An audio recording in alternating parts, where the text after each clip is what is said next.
Hello बच्चों, आज हम देखेंगे बीएससी फर्स्ट ईयर के भौतिक विज्ञान फर्स्ट पेपर जो है। इसके बाद आज हम पार्ट पढ़ेंगे जो तीसरा पार्ट इसका है। तीसरे पार्ट के बारे में पढ़ेंगे। तीसरा पार्ट क्या है? बहुकण निकाय, सिस्टम ऑफ मैनी पार्टिकल। चलिए बच्चों, पहला नंबर क्वेश्चन क्या कह रहा है इसको आइए देखते हैं। पहले नंबर क्वेश्चन में कह रहा है यदि कोई कण, देखिए बच्चों, यदि कोई कण एक केंद्रीय बल के अंतर्गत गति कर रहा है तो कोणीय संवेग कैसा होता है? नियत होता है बेटा। दो वस्तुएं जिसमें द्रव्यमान क्रमशः m1 व m2 है तो उनकी रेखीय गति ऊर्जा बराबर है तो संवेग क्या होंगे बेटा? इसके लिए हम आपको एक बता दें, डेरिवेशन बता दें। क्या करेंगे इस ऐसे सवालों के लिए जब आ जाए तो बेटा इनकी जो गति ऊर्जाएँ कैसी हैं? बराबर हैं। ठीक है, तो एक काम करें तो गति ऊर्जा को संवेग के फॉर्म में हमने लिखना आपको बताया था कि एक फार्मूला होता है बेटा, k बराबर होता है p²/2m। बताया गया था कि नहीं? इससे पहले वाली वीडियो में आप जाकर देख लें तो कैसे ही आया। आइए हम आपको बता दें, k बराबर होता है 1/2mv²। ठीक है, तो यहाँ m से गुणा कर दिया, m से भाग कर दिया तो ये p हो गया, ये बन गया। यहाँ से बेटा अगर हम 1 की वैल्यू निकालें तो इसको लिख सकते हैं p1²/2m 1m1। इसको लिख सकते हैं p2²/2m2। तो यहाँ बेटा अगर p1²/p2² को एक किनारे कर दें हम तो उधर चला जाएगा 2m1/2m2। 2 से 2 कैंसिल तो p1/p2 बराबर आएगा रूट के अंदर m1/m2, ये आ जाएगा। तो इसमें से आपका ऑप्शन नंबर कौन सा सही होगा बेटा? सी नंबर आपका ऑप्शन सही होगा। चलिए बच्चों, अगला सवाल देखते हैं क्या कह रहा है अगला सवाल। कणों की किसी निकाय का संपूर्ण कोणीय संवेग क्या होता है? परिवर्तित होता है जब एक नेट बाहरी बल आघूर्ण निकाय पर कार्य होता है। तो आपका ऑप्शन नंबर सी यहाँ पर आप इसको याद कर लीजिए। उसके बाद क्या कह रहा है बेटा? एक रॉकेट पृथ्वी के वायुमंडल में सीधे ऊपर की ओर जाता है। सीधे ऊपर की ओर जाता था क्योंकि रॉकेट से बाहर निकलने वाले गैस आगे ढकेलते हैं। ये आपका ऑप्शन सही है। आइए बच्चों, क्वेश्चन नंबर इतना 5 हो गया। 6 नंबर क्वेश्चन देखते हैं। 6 नंबर क्वेश्चन क्या कह रहा है? किसी निकाय का संपूर्ण रेखीय संवेग क्या होता है बच्चों? किसी निकाय का संपूर्ण रेखीय संवेग इनके गुणनफल होता है। किसके? निकाय के संपूर्ण द्रव्यमान और द्रव्यमान केंद्र के वेग के गुणनफल के बराबर होता है। क्योंकि बेटा ऐसा क्यों होता है? क्योंकि आपने फार्मूला पढ़ा है ना, p बराबर mv। तो भाई मास और वेलोसिटी का गुणनफल। ठीक है बच्चों,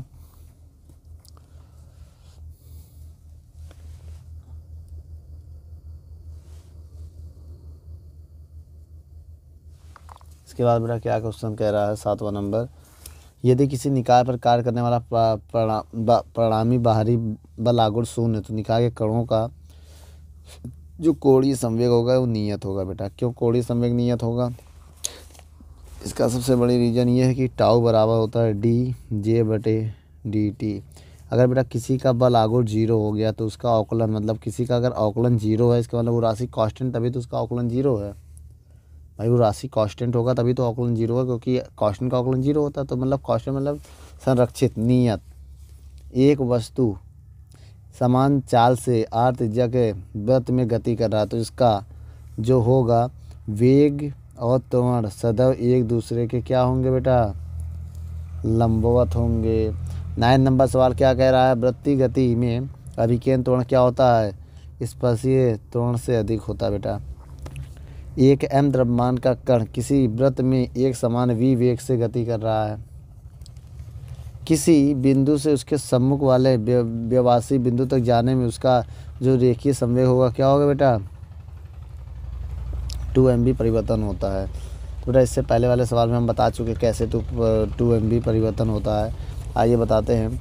जब उसी के सम्मुख व्यवसायी बिंदु पर जाने पर इसका संवेग, देखिए बच्चों, ऐसे मान लिया p1 पहले दिया है mv, ठीक है, p1। अब p2 जो दिया है वो माइनस का अपोजिट दिशा में दिया है pmv, उसी वेग उसी द्रव्यमान से। तो इनका परिवर्तन अगर हम निकालेंगे, परिवर्तन क्या होगा? p1 माइनस p2, p1 है mv माइनस का P2 भी है, माइनस का mv तो -2 mv हो जाएगा, माइनस प्लस तो एक सेम है ना बेटा, तो 2 हो जाएगा बेटा। इस वजह से हम यहाँ पर 2 वाले पे लगाए हैं।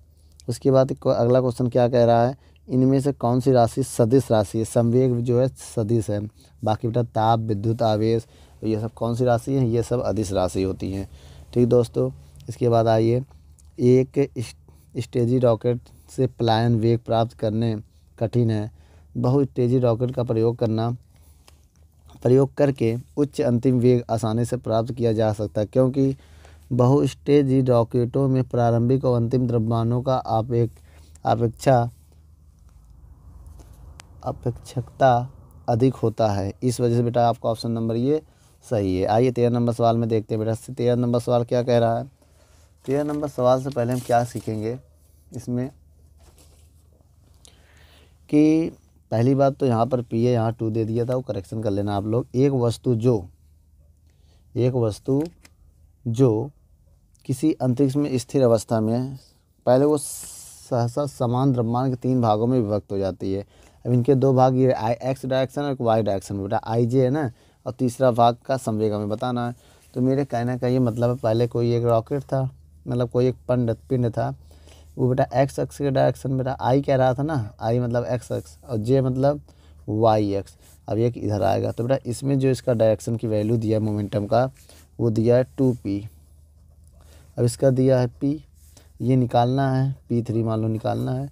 तो बेटा ये जो इसकी मैग्नीट्यूड कैसे निकालते हैं, p3 स्क्वायर बराबर ये square 2p square plus p square, तो कितना हो जाएगा 2 मतलब 4p square plus p square, तो आएगा 5p स्क्वायर। तो p3 जो आएगा स्क्वायर हटाएंगे तो फिर क्या आएगा, रूट के अंदर आएगा 5p स्क्वायर, तो बाहर आ जाएगा रूट 5p। तो आपका ऑप्शन नंबर ये सही होगा, तो 5p आपका ऑप्शन आएगा। तो इनमें से कौन सा सही होगा बेटा, आपका ऑप्शन नंबर बी सही होगा। ठीक है, यहीं तक है बेटा। ठीक, उसके बाद बेटा बल आघूर्ण का परिमाण होता है बेटा। 14 नंबर सवाल आइए देखते हैं।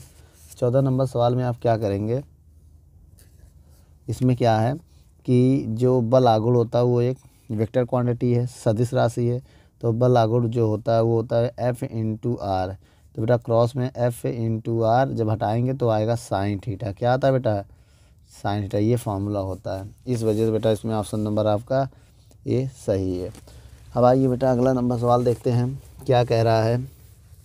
यदि पृथ्वी घूमना बंद कर दे तो भूमध्य रेखा पर स्थिर वस्तु का भार क्या हो जाएगा, बढ़ जाएगा। भार क्या हो जाएगा बेटा, बढ़ जाएगा।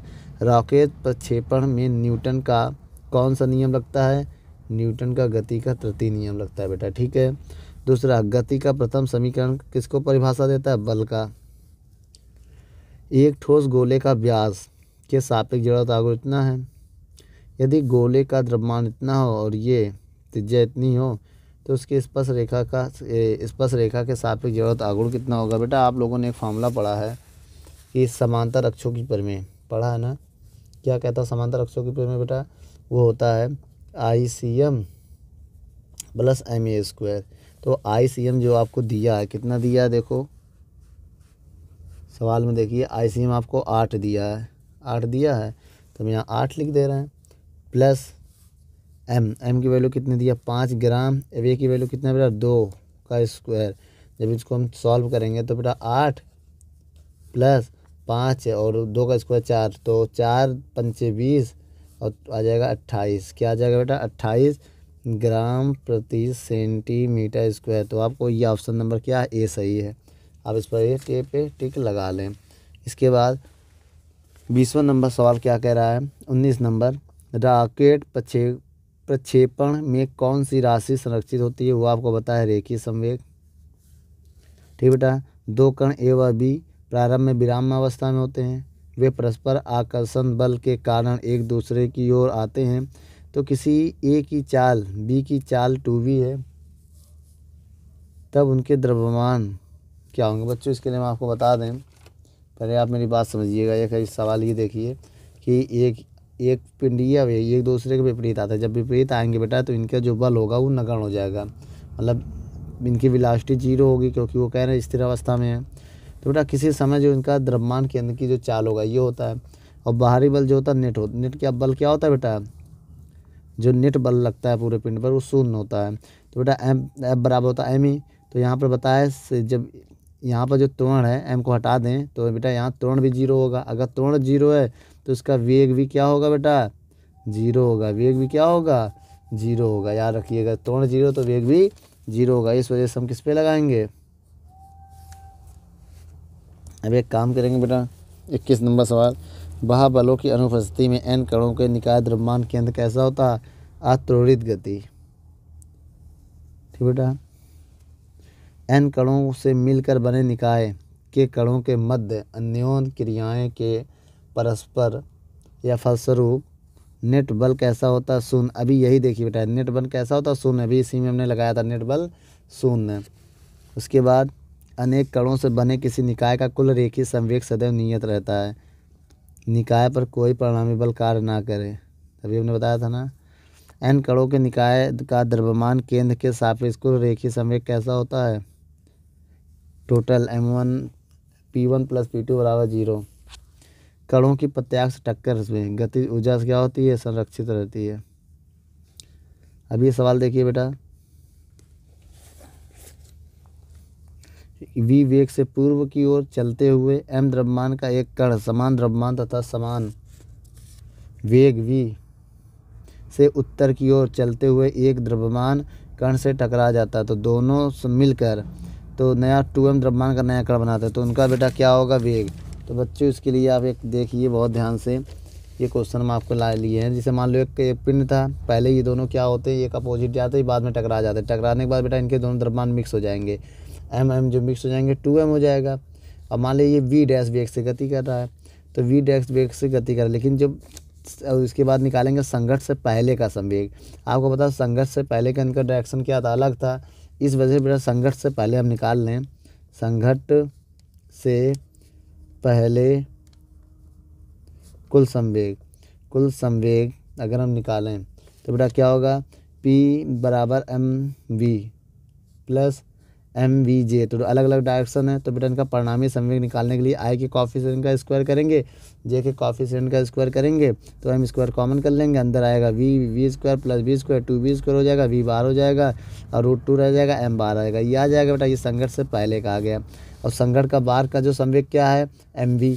तो संघट्ट के पहले का और संघट्ट के बाद का, संघट्ट के पहले का हमने निकाला था 2a, और संघट्ट के बाद का क्या था, देखो पहले द्रव्यमान क्या, और टकराने के बाद मिल गया था, तो इनके द्रव्यमान टकराने के बाद जब दोनों मिले तो इनके द्रव्यमान 2m हो गया था, वेग भी था।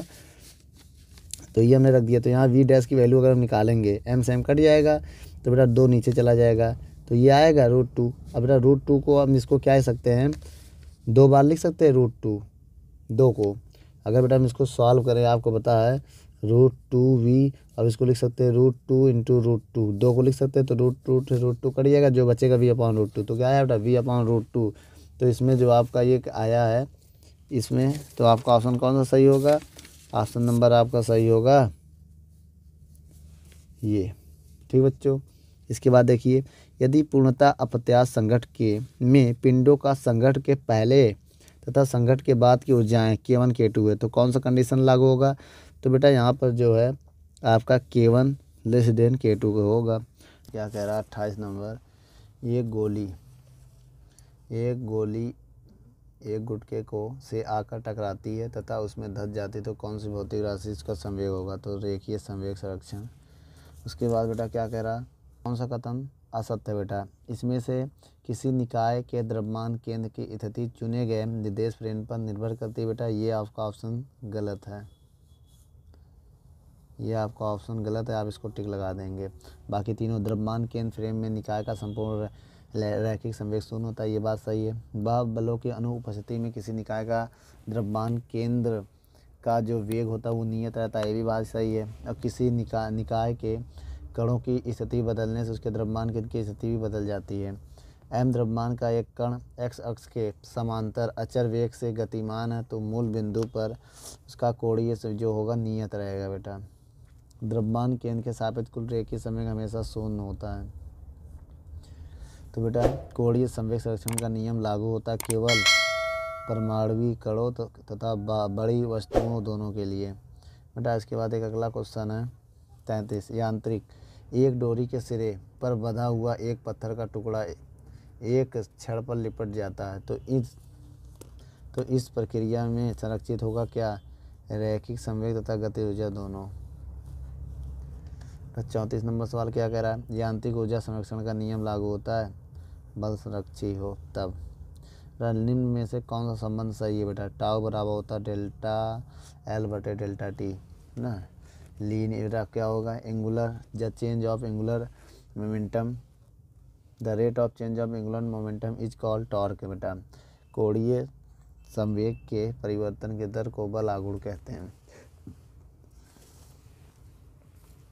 अगले क्वेश्चन में क्या कह रहा है? किसी बाह्य बल की अनुपस्थिति में द्रव्यमान केंद्र स्थिर रहता है बेटा। किसी पिंड का द्रव्यमान केंद्र पिंड के बाहर अथवा पृष्ठ पर स्थित हो सकता है। एन कणों का एक निकाय संतुलित में है। द्रव्यमान केंद्र के परितः निकाय के नेट रेखीय संवेग क्या होगा? न्यूनतम। अगला क्वेश्चन, एम द्रव्यमान का एक कण किसी दीवार पर अविलंब v वेग से टकराता तो उसका वेग परिवर्तन हो जाता है बेटा। ये आएगा। तोप से छूटा हुआ एक गोला वायु में विस्फोटित होता तब इसकी कुल ऊर्जा गति ऊर्जा इतनी होती बेटा। एक रॉकेट के नोडिल से 1000 किलोग्राम की गैस 10 मीटर पर सेकंड की वेग से निकलता है तो रॉकेट पर ठोस के कारण होगा बेटा। इसके लिए आप क्या करेंगे? सबसे पहले बेटा एम की वैल्यू आपको कितना दिया है? एम की वैल्यू आपको दिया है 100 किग्रा। अब वेलोसिटी दिया है बेटा वेलोसिटी मीटर पर सेकंड दिया है तो आपको ये हो जाएगा 1000 मीटर प्रति सेकेंड की 10 निकल रहा है। तो बेटा आपको बता दें जो एक फोर्स बराबर फार्मूला होता है आपने पढ़ा है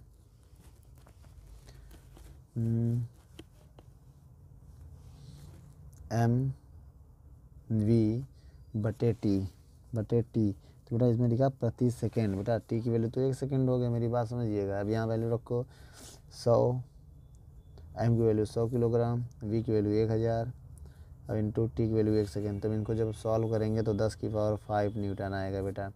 क्या आएगा? 10 की पावर 5 न्यूटन। तो देखो 10 की पावर 5 न्यूटन है बेटा। इस वाले ऑप्शन पे आप टिक लगा दीजिए। क्वेश्चन बेटा अगला क्वेश्चन क्या कह रहा है आइए समझते हैं, देखते हैं। 42 नंबर क्वेश्चन कह रहा है यदि किसी कण का संवेग 100% बढ़ जाए बेटा, इसका मतलब बेटा लिखा है संवेग में परिवर्तन प्रतिशत कैसे निकालते हैं बेटा? P2 माइनस P1 बटे P1 इंटू 100 ऐसे निकालते हैं बेटा। तो इसमें दिया है 100% बराबर P2 माइनस P1 अलग अलग डिवाइड दे रहे हैं P1 बटे P1 और जो बेटा ये 100 है ये 0 0 0 0 कट जाएगा तो आएगा बेटा 1 बराबर P2 बटे P1 और 1 से 1 कट जाएगा -1 बचेगा। 1 इधर आके हो जाएगा 1 + 1 P2 बटे P1 तो कितना हो जाएगा बेटा? P1 बटे P2 बराबर 1 हो जाएगा। आपने एक फार्मूला पढ़ा था K बराबर होता है P² बटे 2M। यहाँ से बेटा P की वैल्यू अगर हम निकालें, किसकी वैल्यू?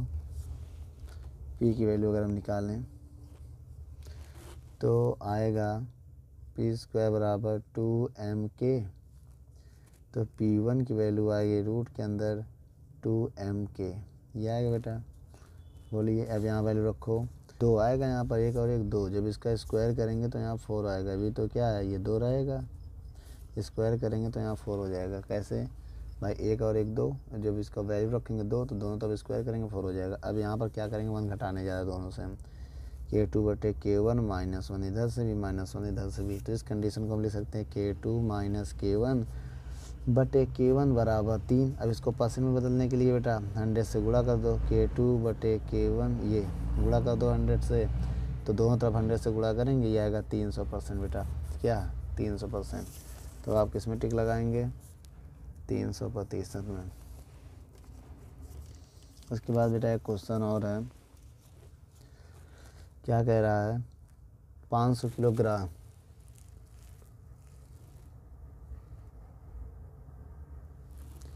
बेटा बहुत ध्यान से देखिएगा। 43 नंबर सवाल।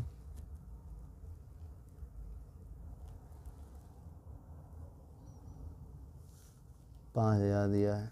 5,000 किलोग्राम का एक रॉकेट ध्रुवाधर की ओर उड़ रहा है। तो एक काम करो बेटा, तो इसमें आप पहले भार निकालें, रॉकेट का भार। तो कैसे निकालेंगे? जो भार इसका होगा 5,000, द्रव्यमान है ना, mg होता है, भार बराबर होता है mg। mg का मान कितना दिया बेटा? 9.8। भाई द्रव्यमान का भार होता है mg होता है ना, तो m का वैल्यू रख दिया, इसकी रख दिया, पॉइंट आया, जीरो बढ़ा दिया, एक जीरो से एक जीरो काट दिया। अब बेटा हो जाएगा 98 गुणे 500 आएगा। कितना आएगा जब गुणा? 98 गुणे 500। ये आ गया क्या? न्यूटन में। किस में आ गया? न्यूटन। इसको नोट कर दो। अब बेटा आपने एक फार्मूला पढ़ा है, F बराबर mv/t। पढ़ो ना, टी का मान 1 सेकेंड। सवाल में कह रहा है देखो, मीटर पर सेकेंड। पर सेकेंड मतलब 1 सेकेंड मान लेंगे अभी हम। एम की वैल्यू कितना दी है बेटा इसमें?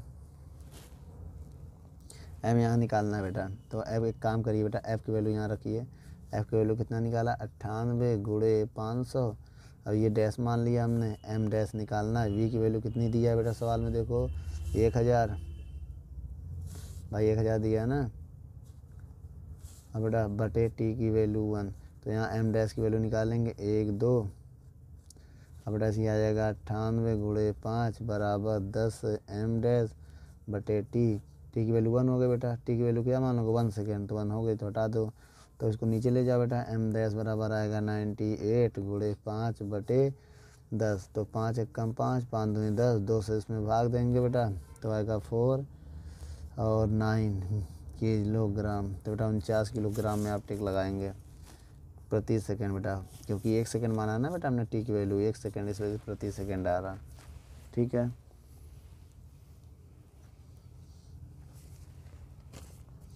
इसके बाद बेटा ये सवाल देखिए, एक रॉकेट का द्रव्यमान 44 नंबर सवाल बता रहा है बेटा। तो आपको इसमें एम की वैल्यू कितना दिया है? 1000 किग्रा। ठीक है। अब बेटा वेग दिया है इसमें, देखो वी दिया है 500 मीटर। तो इसमें क्या करना? रॉकेट छोड़ो गुरुत्वीय क्षेत्र के बाहर जाने के लिए क्या किया जाएगा?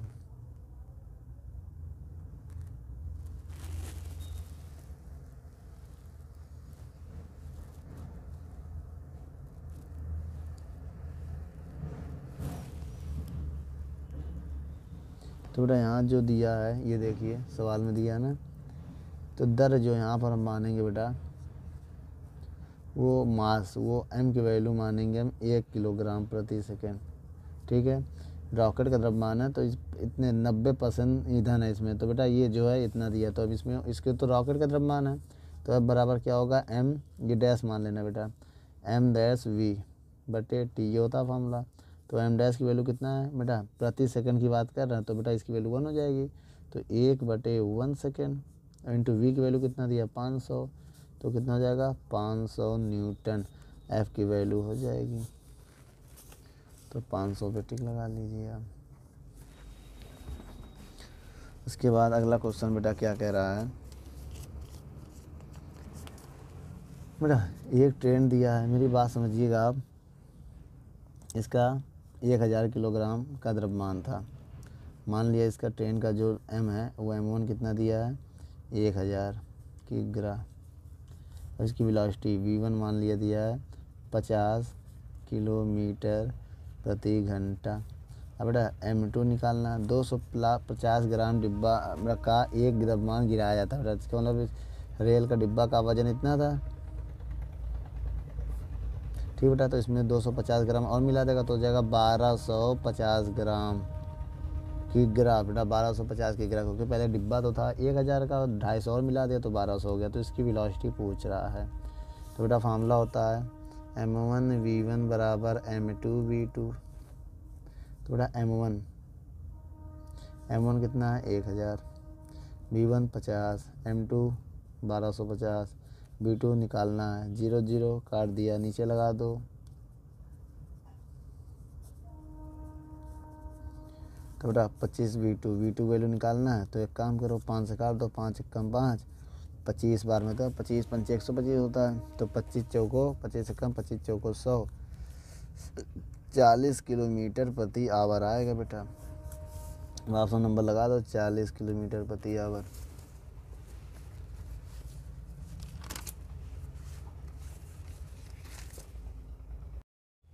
सवाल 46 नंबर सवाल में क्या कह रहा है बेटा, कणों का प्रत्यास्थ टक्कर होता है गतिज ऊर्जा में संरक्षित जब रहता है तब।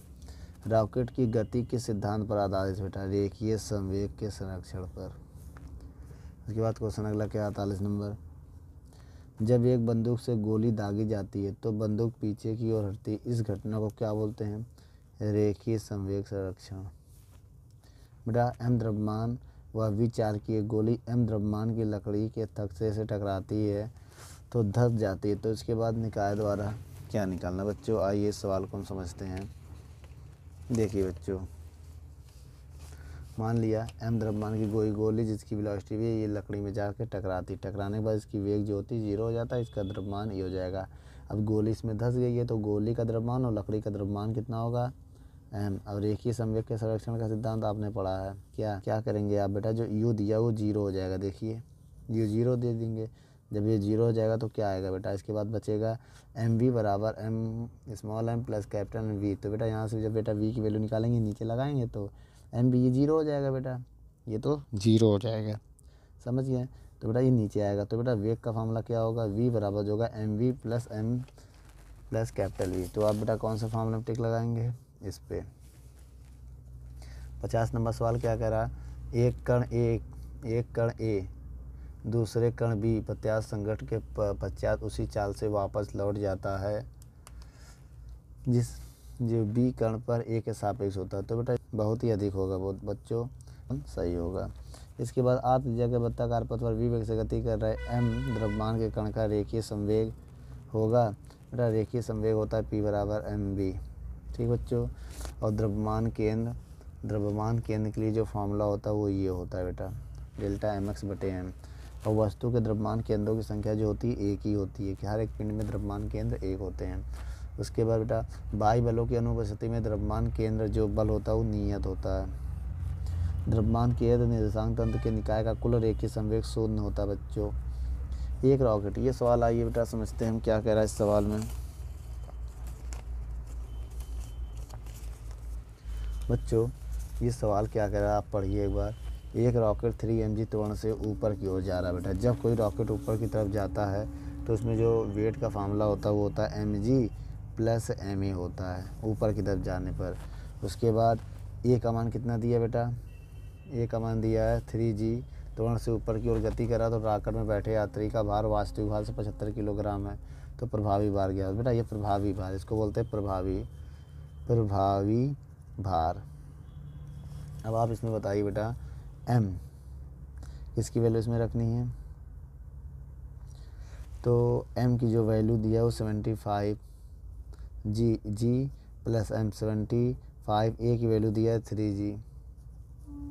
भाई a की वैल्यू 3g ना, 3g त्वरण से ऊपर की ओर जा रहा देखिए, ठीक। m की वैल्यू दिया है 75। अब इसको सॉल्व करें बेटा तो 75g प्लस 75 तियाँ कितना होगा, 5 तिहाई 15, 5 तिया 15 का 5 हासिल लगा 1, 7 21 1 22 जी। अब इनको जोड़ेंगे 300 आएगा बेटा, 300 जी। तो बेटा ये मास चाहिए हमें, मास जो है वो 300 किग्रा आएगा, कितना आएगा 300। तो आप 300 पर टिक लगा दें।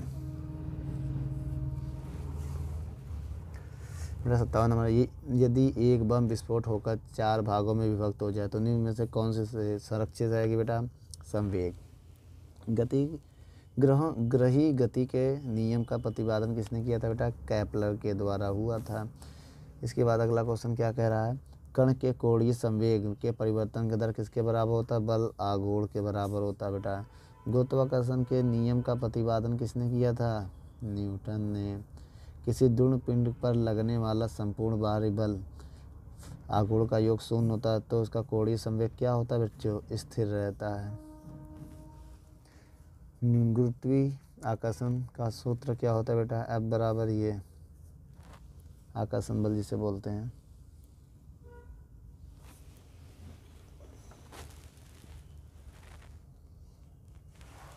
स्थिर ऊर्जा निर्भर करती है तंत्र के द्रव्यमान केंद्र पर। रेखीय संवेग संरक्षण होता है न्यूटन के तृतीय नियम। सबसे उपयुक्त मंदक है हाइड्रोजन पदार्थ। संवेग नियम विनियम अधिकतम होता है जब पिंडों का द्रव्यमान बराबर हो जाए। पूर्ण प्रत्याशित संकट में अपरिवर्तनशील रहता है बेटा गतिज ऊर्जा। दो पिंडों के संकट के दौरान संवेग कैसा रहता है संरक्षित। स्थिर ऊर्जा कैसी होती है इनमें से कोई नहीं बेटा, धनात्मक ऋणात्मक, ये कंडीशन के ऊपर डिपेंड करेगा। आपका ऑप्शन नंबर ये सही है, आप इस पर टिक लगाइएगा। बच्चों जब स्थिर ऊर्जा इतना दिया हो तो बल का मान कितना होगा। आपको पता है बेटा हुक का नियम F प्रोपोर्शनल टू -x होता है और बेटा फिर F बराबर कांस्टेंट आएगा -kx आएगा, तो बल का बेटा नियम ये होगा। बेटा लघु आयाम के लिए विभव कूप का आधार कैसा होता है, क्या आप बता सकते हैं। परवलयाकार।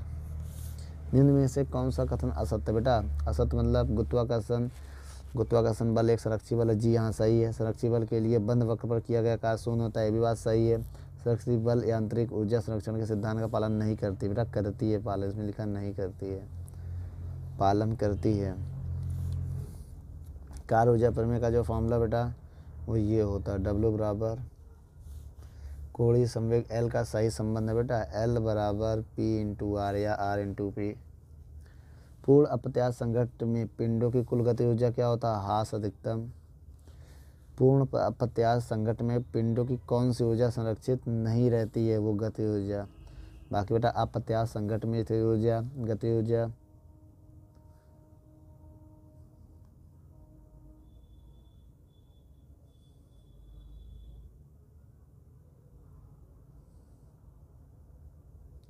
तो बच्चों इसके बाद देखिए पूर्ण अप्रत्यास्थ संकट में पिंडों का संकट से पूर्व तथा पश्चात की गति ऊर्जा K1 व K2 है, तो फिर क्या होगा K1 जो हमेशा ज़्यादा होगी K2 से।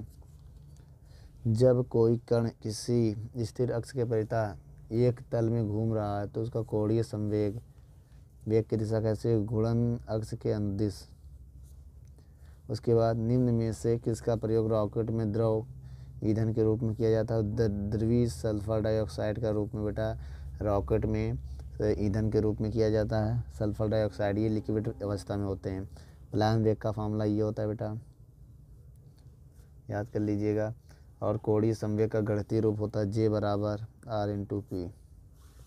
अगला क्वेश्चन देखते हैं बेटा, रॉकेट किसके सिद्धांत पर आधारित बेटा, रेखीय संवेग के संरक्षण के सिद्धांत पर आधारित है।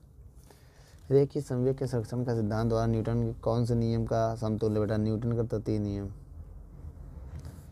बेटा जब एक बंदूक से गोली दागी जाती है तो बंदूक पीछे की ओर हटता है, यह घटना किस सिद्धांत पर आधारित है, रेखीय संवेग का संरक्षण सिद्धांत। बच्चों एक कण जिसका द्रव्यमान mx की दिशा में समांतर y बराबर y1 पर v वेग से गति कर रहा है तो t बराबर 0, कण की स्थिति ये है, तो मूल बिंदु के परितः कोणीय संवेग क्या होगा बेटा। आपको पता बेटा y बराबर y अक्ष है तो y1 m y अक्ष, और जो यहाँ पर होगा वो z एक्सिस होगा, क्योंकि बेटा वो एक दूसरे के लंबवत गति होती है इनकी। बेटा समझिए बेटा x अक्ष के बाद y, y के बाद z, तो वो 90 के एंगल पर घूम जाएगा और z एक्स की डायरेक्शन में चला जाएगा। उसके बाद ये वाला क्वेश्चन देखिए बेटा,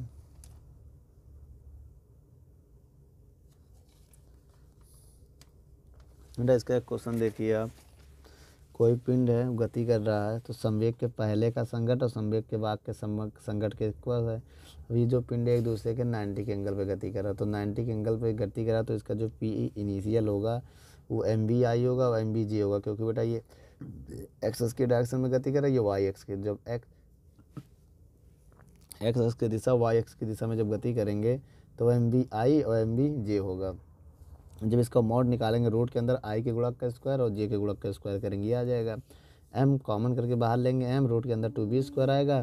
फिर जब बेटा इसको रूट को बाहर निकालेंगे तो √2 निकल जाएगा, V² का भी हो जाएगा तो MB हो जाएगा, क्योंकि बेटा रूट के अंदर ये है, MB रूट के बाहर है। तो बेटा जो प्रारंभिक संघर्ष से पहले जो इसका संवेग था और संघर्ष के बाद का जो संवेग है, जब दोनों पिंड मिल जाएंगे तो जुड़ जाएंगे, दोनों को द्रव्यमान ऐड हो जाएगा, तो 1 m इसका 1 m इसका 2 m हो जाएगा। कितना हो जाएगा बेटा संघर्ष के बाद 2m। अब इसकी वेलोसिटी मान लिया v डैश है, क्या है बेटा वेलोसिटी v डैश है, तो यहाँ 2v डैश हो जाएगा। तो बेटा जब यहाँ v डैश की वैल्यू हम निकालेंगे तो 2 नीचे जाएगा, तो √2v/v, तो क्या आएगा v/√2 आ जाएगा। तो हम किस पर टिक लगाएंगे बेटा। इसके बाद देखेंगे हम एक संरक्षित बल की स्थिति ऊर्जा कैसी होती है बेटा, ऋणात्मक। बेटा आगे देखिए, v वेग से v चाल का एक प्रोटॉन एक परमाणु नाभिक की ओर इस प्रकार गति करता है, यदि यह विक्षेपित ना हो तो निकटतम उपगमन की दूरी पर p हो, तो वास्तविक निकटतम उपगमन की दूरी कितनी होगी बेटा। आपका ऑप्शन नंबर ये सही है, आप इसको टिक लगा लें, इसको याद कर लें बेटा, ये फार्मूला है। उसके बाद बेटा इस प्रकार के फार्मूले को आप कैसे देखेंगे, v भार की एक गोली क्षैतिज छोड़ी जाती है, तो एक ट्रक पर रखे रेत के बक्से से टकराती है। यदि ट्रक का रेत के बक्से सहित भार इतना हो तो परिणाम स्वरूप ट्रक का कितना वेग होगा। बच्चों आइए, संवेग के संरक्षण सिद्धांत से आपने पढ़ा होगा, क्या बच्चों,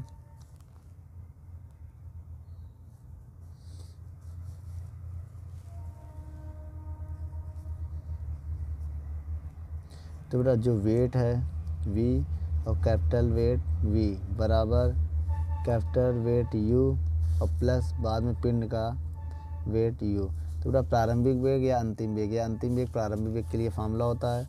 बाद में जब बेटा वो टकराएगा, देखिए कौन, जो बक्स ट्रक पर एक गोली जब टकराएगी तो बाद में गोली का वेग क्या हो जाएगा 0, तो गोली का वेग 0 हो जाएगा, ये हो जाएगा 0, तो क्या आएगा बेटा, तो W स्मॉल d बराबर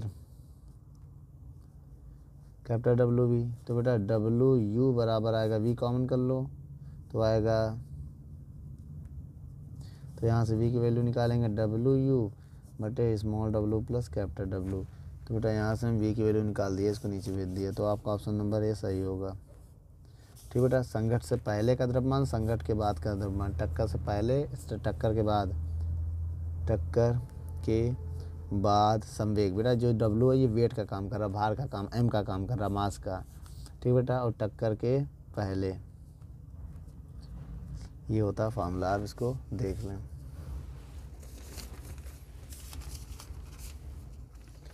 बच्चों इसके बाद देखिए कोणीय संवेग का मात्रक होता है। ठीक बच्चों, कैसे इसका मात्रक हुआ आइए देखते हैं। J बराबर होता है R/P, तो R का मीटर, संवेग का होता है मीटर, P बराबर mv होता है ना, mv, तो मीटर प्रति सेकेंड किग्रा, तो हो जाएगा किग्रा मीटर स्क्वायर सेकेंड इनवर्स। तो बेटा ये आपका ऑप्शन नंबर कौन सा सही है, ये सही है बेटा 91। द्रव्यमान केंद्र का सही फार्मूला बेटा ये है। ठीक, रेखीय संवेग का सूत्र P बराबर mv होता है, रेखीय संवेग का मात्रक न्यूटन सेकेंड होता है। कौन सा फार्मूला बेटा, न्यूटन के द्वितीय नियम से। देखिए कैसे, F बराबर होता है बेटा, बताया था P/T, डेल्टा P बटे डेल्टा T। अब P की वैल्यू निकालेंगे तो F/T तो आएगा, बल का न्यूटन होता है, इसका सेकेंड होता है। समझ में आया बेटा, ऐसे आ गया। कुल प्रकीर्णन परिक्षेत्र का मान होता है बेटा A बराबर N/IS। कोणीय संवेग का मात्रक जूल सेकंड भी होता है। पलायन वेग के लिए बेटा फार्मूला होता है 11.2 किलोमीटर पर सेकंड, आपके स्क्रीन पर है, देख लीजिए। बल आघूर्ण का मात्रक कितना होता है बेटा, ये होता है।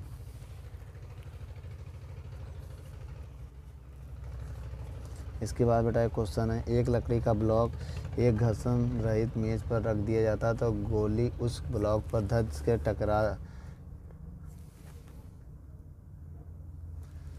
तो बेटा टकरा कर उसमें धंस जाए तो निम्न में से कौन सा ब्लॉक परिवर्तन होगा, रेखीय संवेग उसका चेंज हो जाएगा।